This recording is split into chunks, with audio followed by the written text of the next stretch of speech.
Dans cet exercice, un skieur est tiré par une perche et l'objectif de l'exercice est d'exploiter la deuxième loi de Newton pour faire de la prévision de mouvement. Le skieur est soumis à son poids, vertical vers le bas, la réaction normale du support perpendiculaire au support est dirigée vers le haut, à une force de frottement parallèle à la piste et dans le sens opposé à celui du mouvement, et à la tension de la perche, parallèle à la perche et dirigée vers le haut. Commençons par établir les coordonnées de Rn qui correspondent aux projections de Rn sur chacun des deux axes. Rn étant perpendiculaire à l'axe des x, sa projection sur cet axe est nulle. Rnx est donc égal à 0. La projection de Rn sur l'axe y est donc Rn lui-même. Rn est dans le même sens que l'axe y, Rny est positif, égal à plus Rn. La force de frottement est perpendiculaire à l'axe des y, sa projection sur l'axe y est nulle, Fy est donc égal à 0. La projection de F sur l'axe des x est donc la force F elle-même.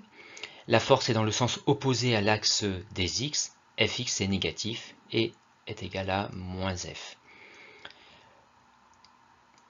On représente sur le schéma les projections de P sur chacun des axes. La projection de P sur l'axe des x est dans le sens opposé à celui de l'axe x, Px est donc négatif. La projection de P sur l'axe y est dans le sens opposé également à celui de l'axe y, Py est donc négatif.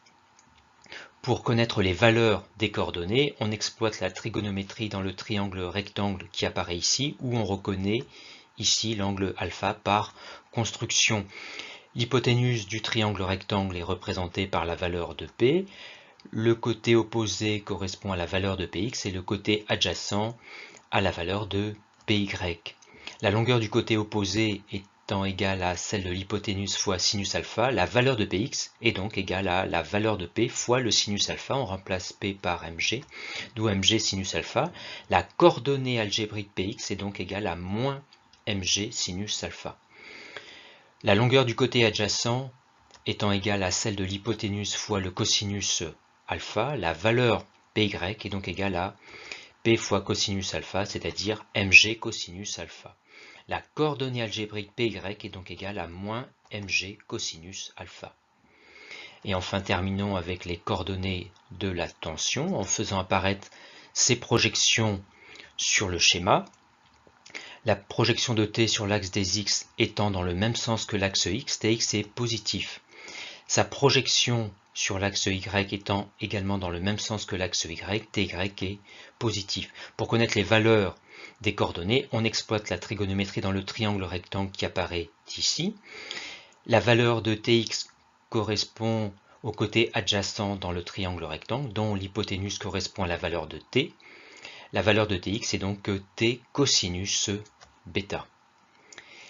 Et la valeur de Ty correspond à la longueur du côté opposé à l'angle bêta.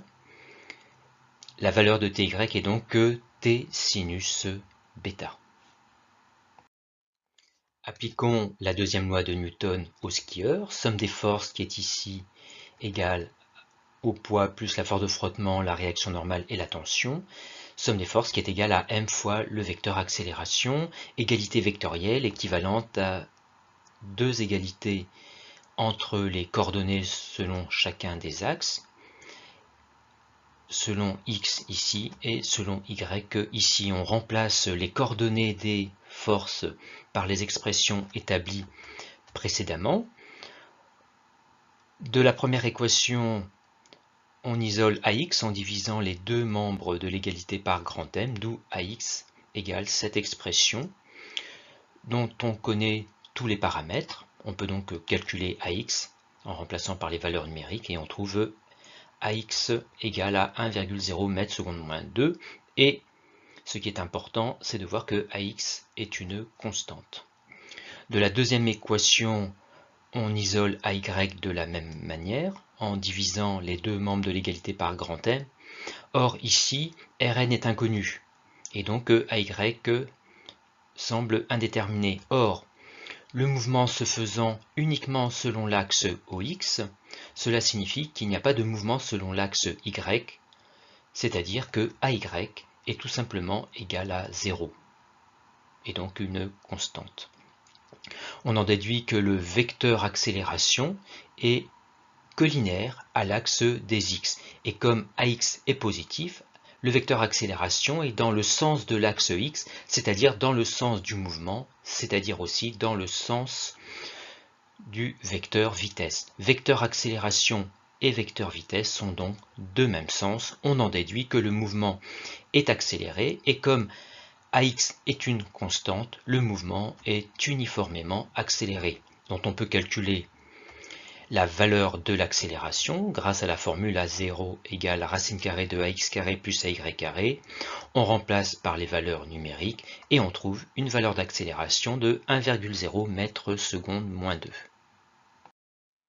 Pour calculer le temps pour parcourir 300 mètres, il faut tout d'abord établir les équations horaires de vitesse et de position. Par définition, AX est la dérivée temporelle de Vx. Vx est donc une primitive de AX. AX étant une constante, Vx sa primitive est donc affine de la forme plus A0 fois t, plus une constante C1 qu'on identifie grâce aux conditions initiales. Vx devient V0x et on remplace t par 0. D'après l'énoncé, V0x est égal à 0 car le skieur part sans vitesse initiale. On en déduit que C1 égale à V0x qui est égal à 0. C1 est donc égal à 0. D'où l'équation horaire de vitesse. On établit maintenant l'équation horaire de position. Vx est la dérivée temporelle de x. X est donc une primitive de Vx. Vx étant affine, sa primitive x est donc un polynôme du second degré de la forme plus A0 sur 2 t carré plus une constante qu'on établit aux conditions initiales. À t égale 0, x devient x0 et on remplace t par 0. Or, d'après l'énoncé, le skieur part de l'origine du repère, x0 est donc égal à 0. C2 qui est égal à x0 est donc égal à 0. D'où l'équation horaire de position.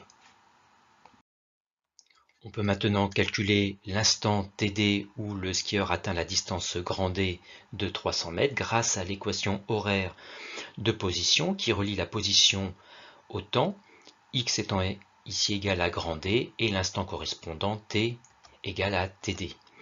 On isole TD au carré dans un premier temps, multipliant les deux membres de l'égalité par 2 et en divisant les deux membres par A0, d'où TD carré égale 2D sur A0, et on prend la racine carrée de l'expression pour isoler TD, et on fait l'application numérique de cette expression, racine carrée de 2 fois 300 sur 1,0, soit 24 secondes nécessaires au skieur pour parcourir 300 mètres.